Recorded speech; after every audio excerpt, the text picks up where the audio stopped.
Lagian kalau dermawan ya BPJS-nya bukan BPJS kelas 3 dong, BPJS-nya kelas 1 gitu loh kalau dermawan. Barusan kedenger kabar yang bikin emosi ya. Harvey Muiz, salah satu tersangka dalam korupsi timah yang merupakan kasus korupsi terbesar sepanjang sejarah Indonesia. Akhirnya dapat hukuman hanya 6,5 tahun dan denda 210 M, yang mana ini dirasa terlalu ringan untuk seseorang yang merugikan negara sampai ratusan T. Jangan sampai China tahu kasus ini, bisa diketawain dah. Lah wong 6 bulan yang lalu Intan ngebahas kasus koruptor China, namanya adalah Pai Tianhui, yang mana dia korupsi sebesar 1,1 M renminbi, yang mana kalau dirupiahkan 2,7 T. Hukumannya apa guys? Mati, plus keluarganya dimiskinkan, semua harta disita, dan keluarganya disuruh membayar 1,1 M renminbi plus bunganya. Kalau teman-teman pengen tahu detailnya, ini linknya di deskripsi juga sudah Intan taruh. Kalau gini kasusnya, yang kasihan itu anaknya Pai Tianhui. Dia bakal susah dapat jodoh guys.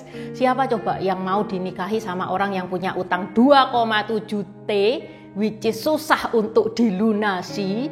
Oh nggak apa-apa Cik Intan, kita kan ada perjanjian pisah harta nggak apa-apa.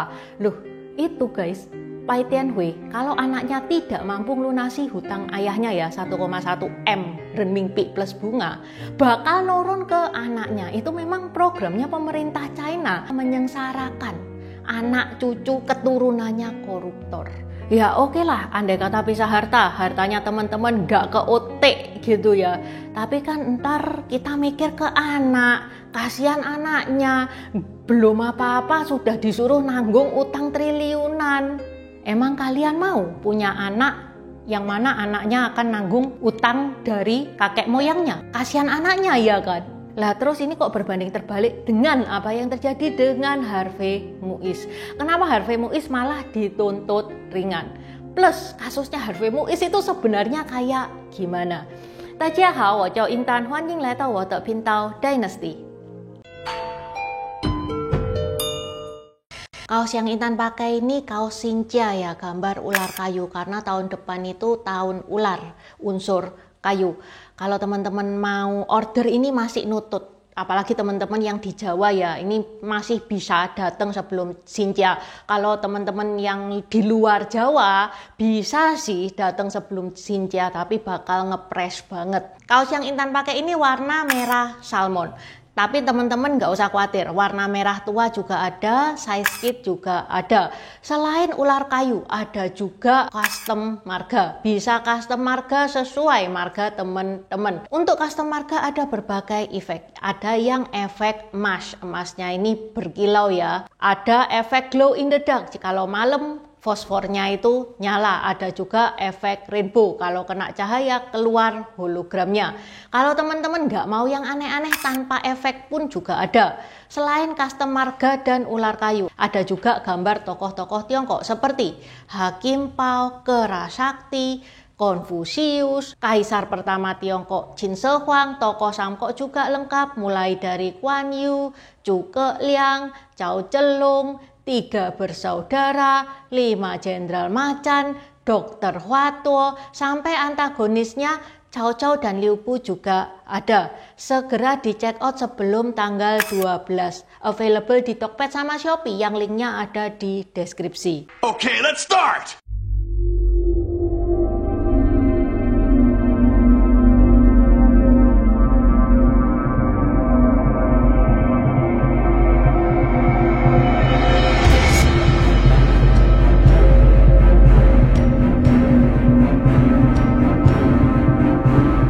Kita tahu ya siapa itu Harvey Muiz. Istrinya itu artis papan atas Indonesia.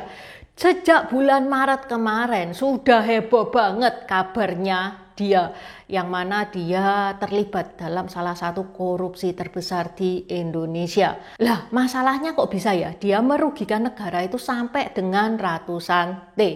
Ini banyak yang nggak paham kenapa kok dia bisa merugikan negara sebanyak itu. Intan juga sebenarnya untuk memahami berita ini juga pusing, karena berita itu kan bahasanya bahasa baku gitu ya, yang nggak mudah dimengerti. Intan di sini nyoba berusaha menjelaskan pakai bahasa yang simple ya, supaya teman-teman ngerti. Siapa tahu ada teman-teman yang nggak ngerti juga maksudnya ini apa. Jadi gini, ada PT Timah Tbk.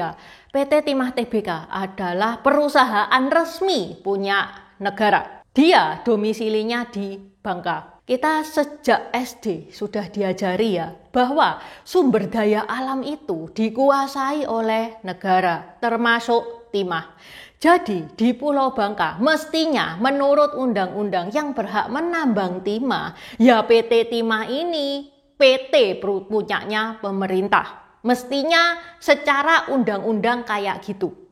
Tapi kenyataannya di Bangka sana itu banyak penambang ilegal. Yang mana penambang itu dibasmi muncul lagi, dibasmi muncul lagi. PT Timah akhirnya bobat, sehingga dibuatlah perjanjian antara PT Timah dan penambang ilegal. Yang mana oke lah wes, PT Timah gak nambang-nambang lagi, biar penambang ilegal aja yang nambang.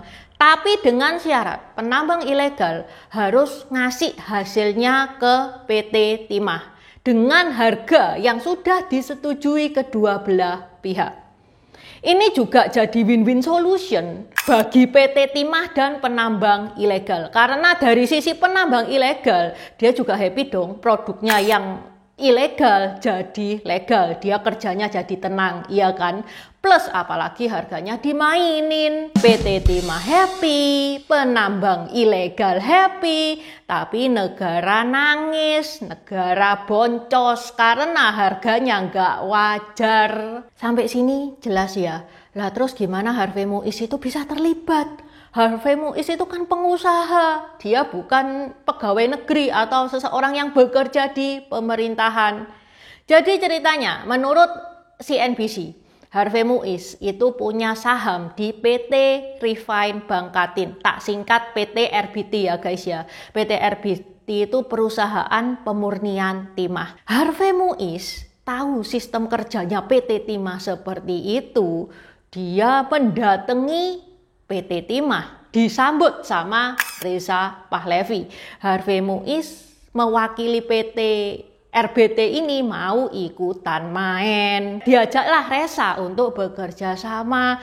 Aku juga mau dong nambang, nanti kita bagi hasil. Oke? Kalau kong kali kong sama penambang ilegal, tentunya harga timah itu kan mesti lebih mahal. Iya kan, apalagi semua oknum ikut main, semuanya kepingin dapet cipratan. Akhirnya dibuatlah laporan sewa menyewa peralatan pemrosesan timah.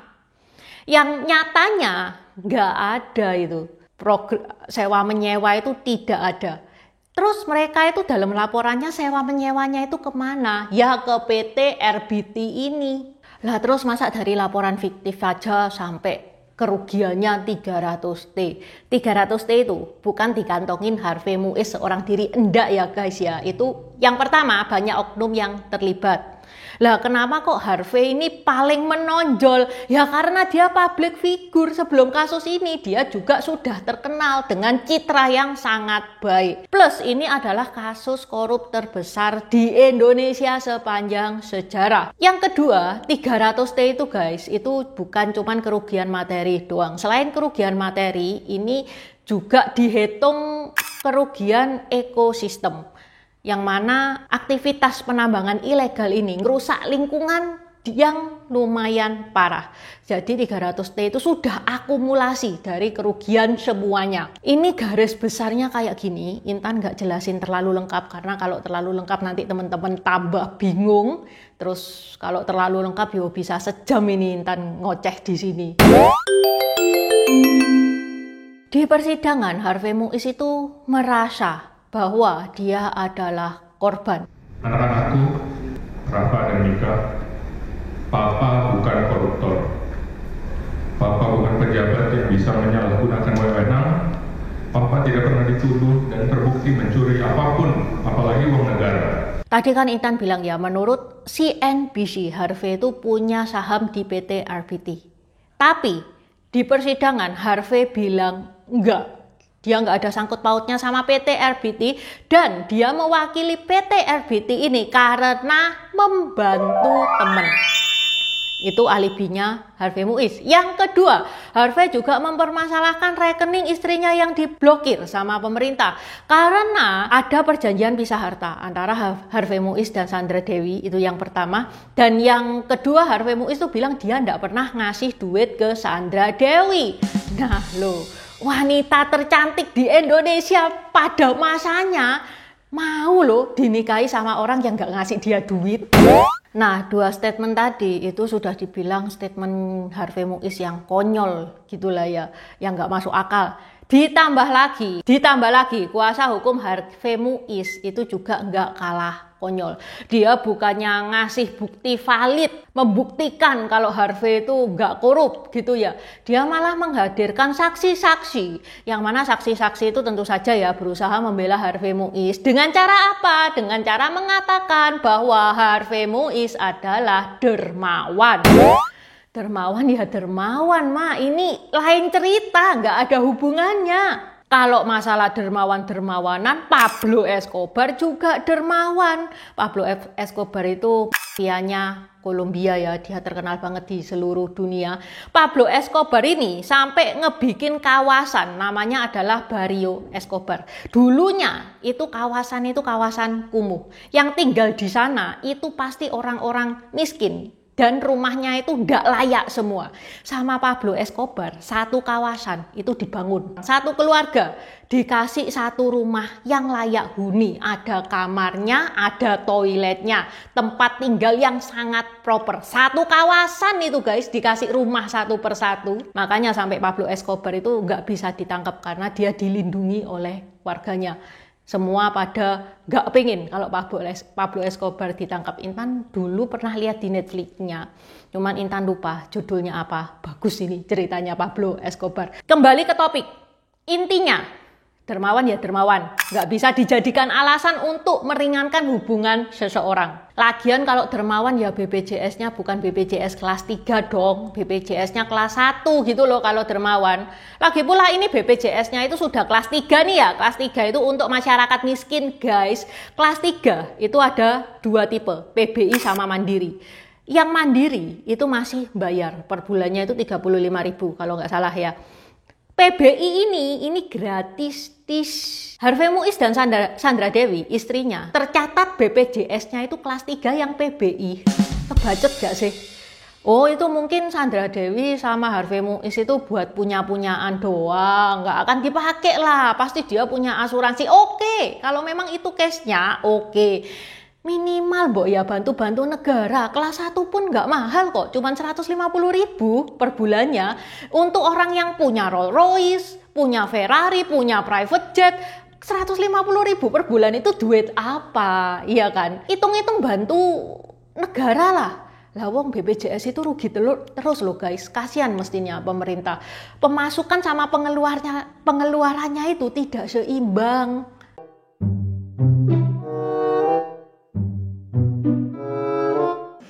Dua, menjatuhkan pidana kepada terdakwa dengan pidana penjara selama 6 tahun dan 6 bulan.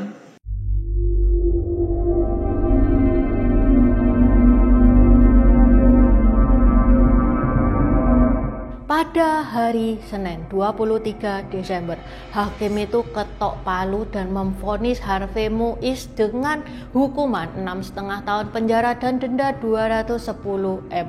Apabila tidak dibayar, harta bendanya Harvey Muiz akan dirampas dan dilelang untuk mengganti kerugian negara. Ya pasti bisa dibayar, cuma 210 M, dapatnya berapa? Hal ini ngebikin publik emosi ya, karena dirasa hukumannya itu terlalu ringan. Ya memang sih 300T itu bukan di kantongnya Harvey Muiz sendiri, bukan. Tapi mesti dibagi-bagi, jatuhnya bagiannya Harvey Muiz itu ya juga besar. Nggak ada sumber ya yang bilang jumlah spesifik yang diterima Harvey Muiz itu berapa, itu nggak ada. Tapi kan ya kita bisa mikir ya, kalau negara rugi sampai 300T, masa yang diterima Harvey Muiz cuma 1 juta 2 juta doang. Itu yang pertama. Yang kedua, itu sudah terbukti tahun 2024 kemarin Harvey Muiz ngasih kado ulang tahun private jet ke anaknya yang masih balita, which is harga private jet itu 428 M. Untuk level koruptor yang sudah nilep ratusan T, jaksa itu nuntut 12 tahun penjara. Itu aja publik gak terima, itu aja dirasa terlalu ringan. Lah ini dilalah kok malah hakim ketok palu, Harvey Muiz dikenai hukuman 6,5 tahun penjara. Alasannya hakim itu apa?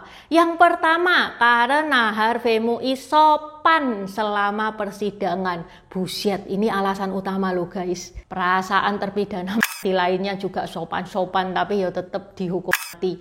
Yang kedua, karena Harvey Muiz itu punya tanggungan keluarga. Yang ketiga, karena Harvey Muiz tidak pernah terlibat dalam kasus-kasus sebelumnya. Ya, pertimbangan bisa dicari-cari, apalagi pertimbangannya karena katanya sopan. Mana ada orang diadili tidak sopan? Itu enggak bisa karena punya anak, semua maling punya anak. Kalau mau membebaskan orang, menurut saya yang dibebaskan maling-maling kecil dulu. Nah lo, ini ngebikin publik tambah ngamuk karena dirasa nggak relate banget itu alasannya hakim. Ditambah lagi ada peraturan MA nomor 1 tahun 2020 yang mengatakan bahwa korupsi di atas 100 M itu pidananya seumur hidup. Teorinya kayak gitu. Lah kok kenyataannya ini malah hukumannya 6,5 tahun doang. Belum terkena remisi ini itu loh guys, bisa-bisa ya jadi 2-3 tahun doang tuh. Alasan Intan nge-up video ini, karena Intan aslinya juga nggak rela ya kalau Harvey Muiz itu cuman dikasih hukuman 6,5 tahun. Intan juga jengkel. Lah wong eman-eman loh guys, 300T. Misal dibuat untuk bayar utang negara, kan lumayan. Rupiah itu bisa menguat dari 15.000 jadi 12.000, kan lumayan, ya kan? Yang pertama. Yang kedua, benar katanya Deddy Corbuzier. Oke lah, nggak semuanya masuk Harvey Muiz. Misal, cuman 5T doang lah yang masuk ke Harvey Muiz. Dikembalikan lagi pertanyaannya ke kita. Mau nggak kita masuk penjara 6,5 tahun, tapi keluargamu dikasih 5T? Ini akan jadi efek domino gitu loh. Korupsi akan terus-terusan ada. Kalau caranya kayak gini ya, korupsi akan terus-terusan ada. Indonesia nggak akan maju-maju. Lah wong China yang main tebas kepala aja sampai sekarang masih ada. Lah ini ngerugiin negara ratusan T, hukumannya cuma 6,5 tahun doang. Kocak emang. Benernya ini video terakhir Intan di akhir tahun 2024 ini. Kok sayang banget ya Intan menutupnya dengan video yang bikin emosi, bukan video yang bikin happy-happy. Tapi ya gimana lagi, Intan juga emosi nih guys. Oke, sampai di sini dulu bahasan Intan hari ini. Shesheni Kwan Kwan, Zaijian. Buat subscriber baru, selamat datang. Terima kasih sudah menonton videonya Intan sampai habis. Intan sarankan buat teman-teman yang baru bergabung untuk nonton videonya Intan tentang pergantian dari dynasty ke dynasty. Ini nih videonya. Di deskripsi juga sudah Intan taruh, karena di video pergantian dynasty itu adalah basic dari semua videonya Intan. Itu yang pertama. Yang kedua, video pergantian dari dynasty ke dynasty ini bakal sangat membantu teman-teman kalau misalkan teman-teman itu nonton film-film Tiongkok yang kuno-kuno itu bakal sangat membantu banget. Karena film-film Tiongkok itu nggak menceritakan secara jelas background kayak gimana. Terima kasih udah nonton channel ini sampai habis. Dukung aku terus berkarya dengan klik subscribe dan bunyikan lonceng di bawah ya guys.